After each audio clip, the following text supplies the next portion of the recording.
ကျွန်တော်ရှင်းစစ်တာပေါ့နော်လွန်ခဲ့တဲ့6လကကျွန်တော်ဒီဆေးကိုမခွဲရတာပေါ့နော်ဒီဆေးကိုကျွန်တော်ဘယ်လိုခွဲရမှာလဲကွန်ဘိုနီဘမ်ဘုံငံပေါ့နော်အဲ့ဒီမှာကျွန်တော်ခွဲရတယ်ဒါတွေအပြီးဒီအကုန်လုံးကိုကျွန်တော်တယောက်ထက်လာပြီးတော့လုပ်ရတာပေါ့နော်ကျွန်တော်တယောက်ထက်ဆိုရင်မဲ့ကျွန်တော်ဒီအမပေါ့နော်ဒီမှာအဲ့နဲ့ခွဲထားတာမှာဒီအမကယူရီးယားမှာနေတာအနှစ်30ရှိပြီပေါ့နော်အဲ့တော့ဆေးရုံဆေးကနေပတ်သက်တာကိုဒီမှာတခါတည်းသူကပြီးတယ်ပေါ့အဲ့တော့ကိုဗစ်ကဆေးရုံလားဒါမှမဟုတ်အစိုးရဆေးရုံလားဘယ်ဆေးရုံပဲဖြစ်ဖြစ်ကိုကဥပမာစင်ကာပူတော့ကျွန်တော်နိုင်ငံတကာဘယ်နိုင်ငံလာတယ်ခုလဲအဲ့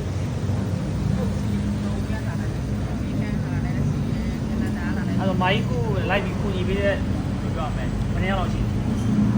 ရာချီရှိတယ်နော်အဲ့တော့သူတို့ဒီမှာလာပြီးတော့ခုညီသွားတာဟိုမိုင်းခုညီပေးတဲ့လို့အဆင်ပြေသွားတဲ့လူတွေကျွန်တော်ကရှိတယ်နော်ဆရာကတော့အဲ့တော့ကိုကအလုံးမအားဘူးအချိန်မအားဘူးဥပမာစင်ကာပူဆိုပိုဆိုးတယ်စူပါတထေးတွေက၄-၅ဟိုတစ်ပတ်လောက်ပဲပေးတာပဲရှိတယ်အဲ့လိုမျိုးနေထားကြရင်ကိုကပုတ်ကလေးကဆေးုံသွားလို့ရှိရင်တော့အချိန်ကဆောက်ရမလို့နော်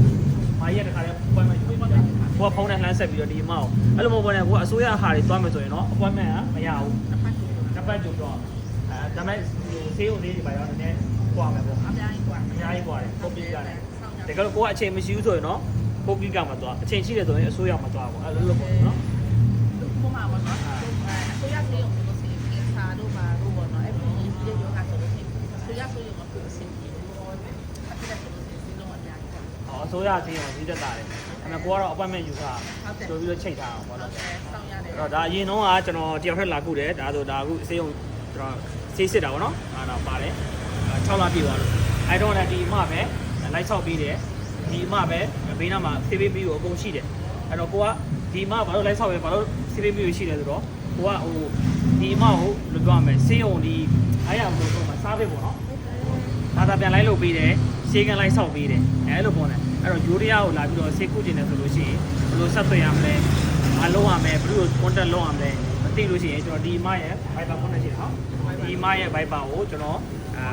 CP မှာလာမေးလိုက်ရတယ်ကိုမမှာတော့မရေးပေးဘူးကျွန်တော်ဘာလို့ဆိုတော့ Facebook ကခဏဘန်းနေတာဆိုတော့ကျွန်တော် CP မှာလာမေးယူရီးယားမှာဆေးကုကျင်တဲ့တူတွေဒါလို့ဆေးမကုခဲ့ရင်တော့မှဒီအမယူရီးယားမှာဘယ်လိုဝန်ဆောင်မှုမျိုးတွေရှိလဲပေါ့နော်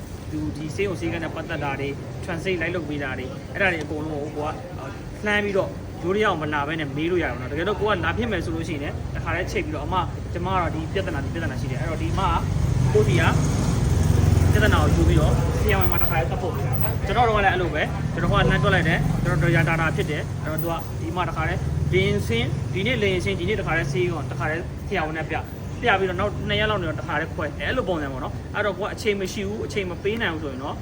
ပုတ်ကလစ်ကစကန်ရေးပေါ့နော်ဟုတ်တယ်အများကြီးလည်းဆေးများလာတယ်ဟုတ်ကိုယ်နိုင်တဲ့ဆေးတော့ဆေးလုံးမျိုးတွေပေါ့နော်ရရှိနိုင်ပါတယ်ကဲအဲ့ဒါဆိုလို့ရှိရင်ဒီကလိုယူရီးယားမှာဆေးကုမဲ့မှညာဆိုလို့ရှိရင်ကျွန်တော်ဒီမရဲ့ contact ကိုလုပ်ပေးပါမယ်နော်အားလုံးပဲဆင်ပြေကြပါစေ